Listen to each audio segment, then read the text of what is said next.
to yourentertainmentticket.com. I'm here at the Fort Lauderdale International Film Festival, and I'm here with Kassim Ouma, The Dream. He has a movie out. It's about his life. And welcome, Kassim, to yourentertainmentticket.com and the Fort Lauderdale International Film Festival. You glad to be here? I'm glad to be here. Thank you for coming to entertainment, and entertaining me. I'm happy to be here. That's great. Now, we just saw your documentary called The Dream, about your life.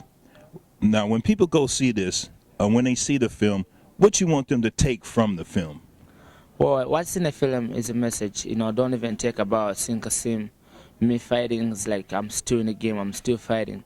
But the message is like, okay, we need to work on helping out, talking about the American leaders so they can put the work out there so we can stop the war.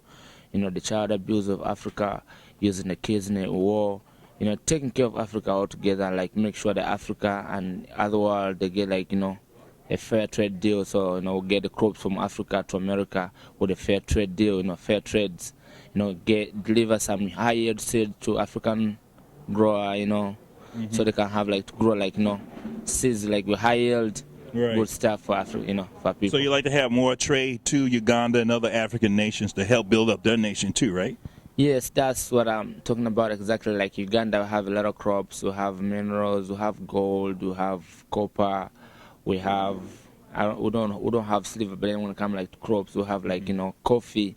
I see a lot of a lot of coffees, in Starbucks. I haven't seen no Ugandan coffee. There's Kenyan coffee, all kind of coffees everywhere. So I love, to have the fair trade, so we can have Ugandan coffee into this country, all over the world. Right. Now, this story is also about you as a young kid. You were kidnapped and you had to join the army and you had to kill people at a very, very young age. Can you give us a little experience about that? Tell us a little bit about that.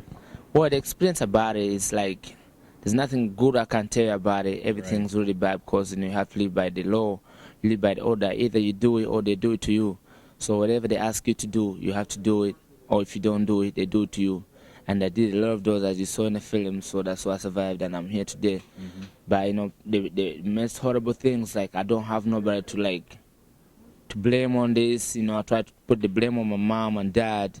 But, I really can't, so I put the blame on government because they did it, but hey, it happens. Well, what's the most important thing? We help the Ugandan people. There's peace in Uganda right now, so yeah, that's the most important.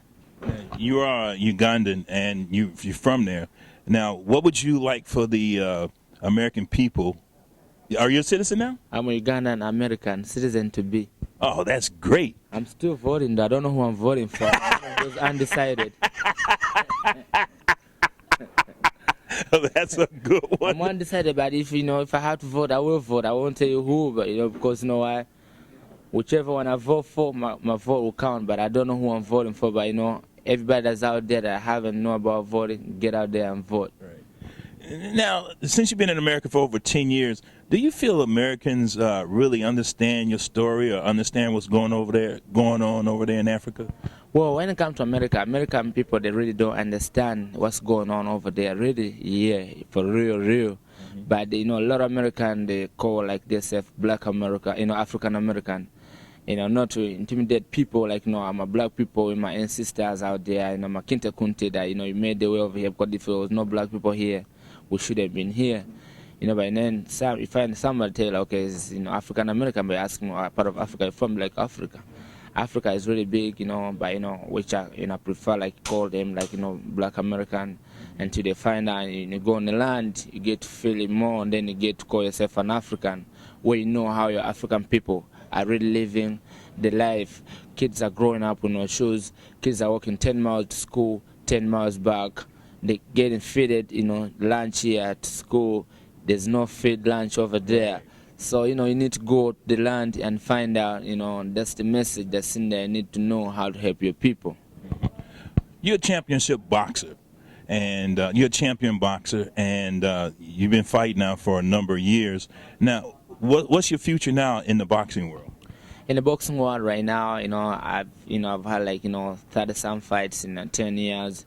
So I just started my second round of my career, which I'm working on it. Last, this October 4th, I fought, I knocked somebody out. So I'm looking forward to come back and do it again and win a championship. Because the more money that I make, the more African people that I get. Because like in the film, pretty much they can't tell you, but I built like high school. The kids go to school, they get education, better education that I did not have. I built a well on my own money that I made from boxing. I haven't got no donation from people, but I'm still looking forward to help my people as much as I can. Yeah. And also, I really admire your 2 sons. Do you call both of them daddy?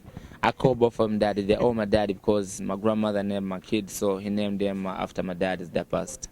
I see that daddy and mom is very affectionate, also with respect too. Is that the culture there in Uganda? Well, the culture is like, is respected. That's the other, is respected here in this country more. Like, mommy. That's why when my mom come in this country, I was like, mommy, you don't have to go nowhere. I need that love. Mommy is loving. As I'm talking right now, I'm pretty much very full. Because as soon as I stepped off the plane, last night I did not eat, I did not do nothing. I was just waiting to come home and eat what my mom's cooked. Oh, you have a beautiful mother, and she has a very beautiful spirit and everything. I love to meet her one day. And so she taught you a lot, when you were young before you were kidnapped, and now she's living with you here in Florida. And how she like it here? Well, she do love it, we just have like, a little bit different, stress because she got like, so many grandchildren that she haven't went to go see. I won't say that on the camera, but, there's a situation that we're going to try to work on it slowly by slowly and help it so she can be able to go home and see her grandchildren like I did. I was able to go home and see my grandmother, my loved ones, and everybody. Oh, and when I saw your grandmother in the film, she was so happy and blessed to see you, to hug you, and she has a very beautiful spirit also. I know you miss your grandma. You want to give a shout out to her? I miss my grandmother a lot. Grandma, get better soon, get better soon. Your boy's right here. Your mom's working on it, is looking forward to come and see you and try and cure you. If you can't this time, I'm probably just going to kidnap you just like they did me and bring you to America. She needs to come over here to be with you because I see you very family oriented, and I'm glad to see that. Okay? Thank you. All right. Thank you for being on YourEntertainmentTicket.com. This is Kassim The Dream. I'm Al McGee with YourEntertainmentTicket.com here at the Fort Lauderdale International Film Festival. Come on down and see some more great films. See you later.